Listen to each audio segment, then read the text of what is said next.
Hey, welcome to today's live. Today we are talking about protecting your peace, how to set financial boundaries. It's going to be a good discussion today. I'm going to talk about 3 things in particular as it comes to protecting your boundaries.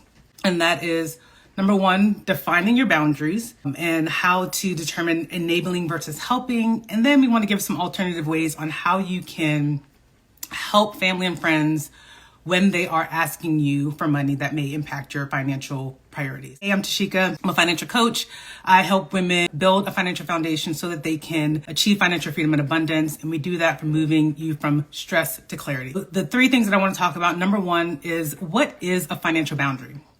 So a financial boundary is essentially you defining your guidelines around your money as to what it is that you want for your finances, and establishes some boundaries. So for example, if you are someone who I don't want to take on debt, that is a financial boundary. Deciding whether or not to loan money to family and friends, that is a financial boundary. So it's very important for you to have financial boundaries. And really it's based on you looking at your own financial goals and your priorities and determining what boundaries you want to set into place. So specifically today, we're going to be talking about protecting your peace when it comes to financial boundaries with families and friends. So a few weeks ago in a poll I did on Instagram, I kind of asked you guys, if you wanted to talk more about this topic. And you guys said yes, so that's why I'm here. A few weeks late, but I'm here. But this topic came up simply because just working with a client and just over the years with women and seeing the frustration that comes when they do, end up loaning money to a friend or a family member and then they don't get that money back. It generally creates some kind of frustration or animosity or just awkward feelings between yourself and your family members. So I think it's very important to talk about, 1, how do you protect your peace? How do you not get into that space to where you are feeling stressed or frustrated because you decided to help out a family member or a friend, and then in return you feel like things aren't working out and now your own finances are in jeopardy. So I would say number 1, you want to establish your boundaries. So what it is that you want for your finances. So first thing, when it comes to loaning money to friends and family, do you want to loan money to friends or family? Is that something that you want as a boundary for yourself? And if you do, how much are you willing to loan to your friends and family, provided that it does not impact your finances? So I give you a perfect example. For me, I come from a first generation Jamaican American family. It's kind of in the culture to, help out family members. And I love helping family. I love helping friends. But I myself went through a period of time where I would help families and friends to the point where it hurt me and my finances. And in that situation is you're putting other people before yourself. It's almost like you're on an airplane and it's the oxygen mask scenario, right? You want to help, but they always tell you to what? Put your mask on first before you go and try to help someone else. And that's just a thing that, you want to make sure that you do, because if you're trying to help, and I know it comes from, we as women, it comes from, the deepest place in our hearts that we want to help and we want to nurture and we want to take care of our friends and family. But you cannot do that at the expense of yourself, especially when it is impacting your peace. So number 1, just determine, what are your boundaries? I can give you an example for myself personally. I had to come to the point to where it was, I will gift money to family members. I no longer loan money to friends or family. So if they do need help, I've actually created what is called a family fund, right? So I put a certain amount of money in there each month so that I know that if someone does in fact need help, I am able to help that individual with whatever issue that they're having, so that it does not impact my finance. And this is something that I teach all the clients that I work with, because believe it or not, a lot of women have this come up in conversations and topics. And a lot of times what I'm hearing is the frustration from them of, they're helping this family and friend, but then they're also frustrated because it's impacting their finances. So I would recommend, set a boundary. Are you going to give money to family? If you are, is it going to be a loan? Do you want to expect it back, or are you just going to gift it? And if you are considering about gifting it, the one thing you want to think about is, does the amount that I'm willing to give, am I okay with giving that money away and no longer ever getting it back. That's exactly why I gift it, because when I'm gifting, this is the amount that I'm okay with giving away. And you know what? If I don't get it back, it will not impact my finances. So that's so important for you to just determine that. And then two, just establishing boundaries around, how much will you give? Who will you give to? Under what circumstances? Having that ahead of time will really help you avoid the frustration, avoid the awkward conversations as it comes to, helping family and friends. I think the other thing that I want to mention too is the reason you want to align that with your goals is because if you're in a situation, I know a lot of times you're in a situation, you feel like, financially you may be better off than the other individual. So you feel like you can help, but you're not quite where you need to be. You want to make sure that you're just being very clear on what your boundaries. So if you have to say no to a family member, be comfortable and okay with saying no. Sometimes you don't even need an explanation, but obviously with family, there's going to be emotions that come up. So be okay with, if you're okay and comfortable, share what your priorities are. Hey, practice empathy. Thank you for coming to me. I'm sorry that you're going through this, but, unfortunately at this time, I'm not able to help monetarily because I'm working towards XYZ goal.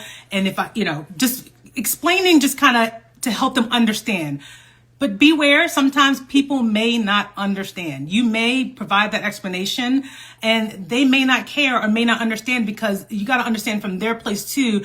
They're coming from a place of just urgency and that they need this money or they need this help.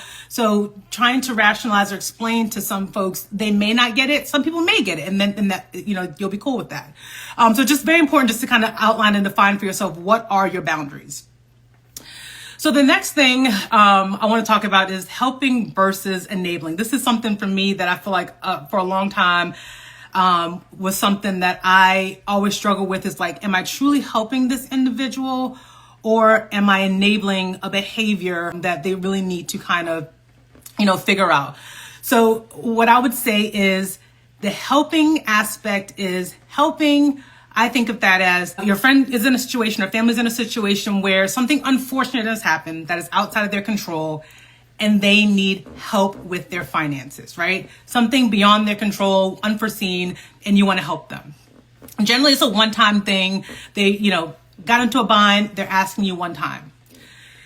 The enabling piece of it is when you are dealing with an individual who there's always a constant need or ask for money, right? It's not a one-time thing. They're either not appropriately managing their finances, or it's the fact that they may be in a situation where sometimes they're on and their finances are okay, but then they're doing things that are impacting their finances in a negative way. Now, you can probably spot these if they're repeated offenders. They're constantly always asking you for money every, few months or every so often. In those situations, you have to make the determination for yourself if you are okay with helping that person. Because the enabling piece, it's also detrimental to that individual, because if they're not able to really feel the impact of their choices, then they're always going to be reaching out and asking for help. I'm a firm believer of, if people are making financial decisions that are not beneficial to themselves, but then they want to then come to you and ask you to bail them out every single time, to me, I see that as enabling. You're not allowing that individual to take ownership of what they're doing. And in those situations where you want to have a conversation to see if you can offer help. And that goes into the third topic that I'm going to talk about here, is that there are alternative ways for you to help that does not involve money, right? I think a lot of times when people are in a bind and they're coming to you for help, the immediate response is, I want to help them monetarily. But if you're not in a situation to help them monetarily, I would recommend you think about what are some alternative ways that you can support them. And sometimes it might just be asking, I may not be able to help you monetarily. Is there any other way that I can support you in this situation, right? You can ask them that. If they're not, they don't know what it is that they want help with, then you can offer other help. I can tell you in the past, some things that I've offered is, seeing if they want help with, managing their finances or helping them create a budget. I will caution you though, because I've made this mistake.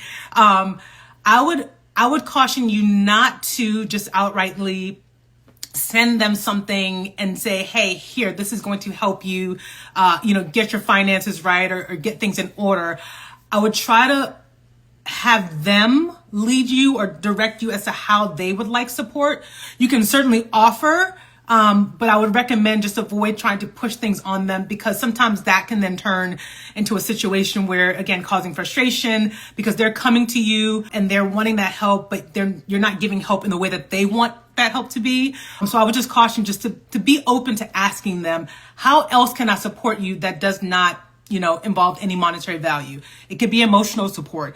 It could be support in helping them find resources that can potentially help them, right? It can be offering your time. Maybe offering your time to help them with that situation can help, reduce some stress from a monetary perspective. So there are different ways that you can help individuals when they're going through that stress. And I would say the purpose of setting boundaries is really to protect your peace, right? Money is emotional, especially dealing with money and family. It's emotional. So when you have boundaries in place, you are protecting your peace. You're saying to yourself, I know based on my priorities what I can and cannot do with my finances.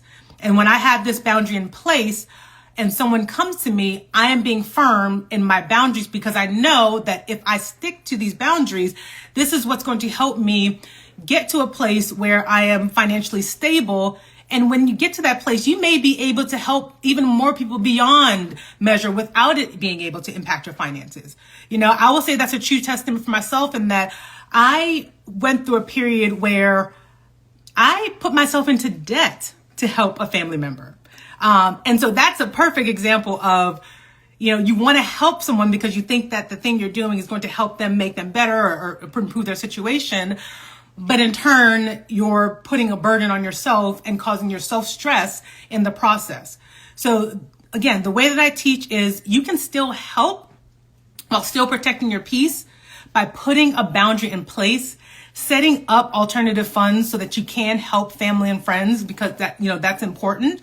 But ultimately it is there for you to make sure that you protect your peace, because I cannot tell you the number of women that I've talked to who are either frustrated because of the decisions they made to not put a financial boundary in place, then they found themselves into a financial situation that is rough, where they now need help. And the sad part about it is the individual that was there who,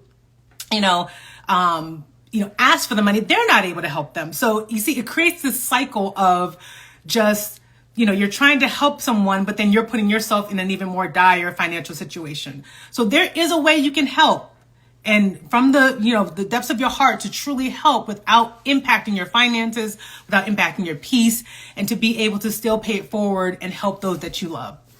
So if you guys have any questions about this, please, I can go on and on talking about this topic because of the experiences that I've gone through with being able to set financial boundaries for myself, and then just talking to women on helping them set financial boundaries, because it's so important just to make sure that you're protecting your peace, protecting your finances, so that you can get to a place where you're able to help, as many people as you can without even thinking about, having to worry about your finances. Obviously still having boundaries in place, but it's just very important to make sure that you think about these things. And it's not just even boundaries with lending to people. I mean, we can have another topic of conversation, but just boundaries in general on how you handle your finances. Like I mentioned before, do you want to take on debt? Are you someone who wants to use credit card? Do you want to take out a loan? Like, these are boundaries that you want to have into place when managing your finances. So when those situations arise, you already know what your values are, what your guidelines are, and what you're willing to cross and what you're not willing to cross. But if you have any questions, please feel free to reach out. I love hearing from you guys in the DM. I'm trying to do on every Friday, Ask Anything Fridays, so that I can have more time to answer questions that you guys have. But thank you so much for joining today's live. And again, if you have any questions, just let me know. Again, I'm Tashieka Ma'at, founder and creator of Jam Wealth. I'm a financial coach, and I'm helping women to build a foundation so that they can achieve financial freedom. All right. Thank you guys so much for coming, and I'll talk to you guys soon.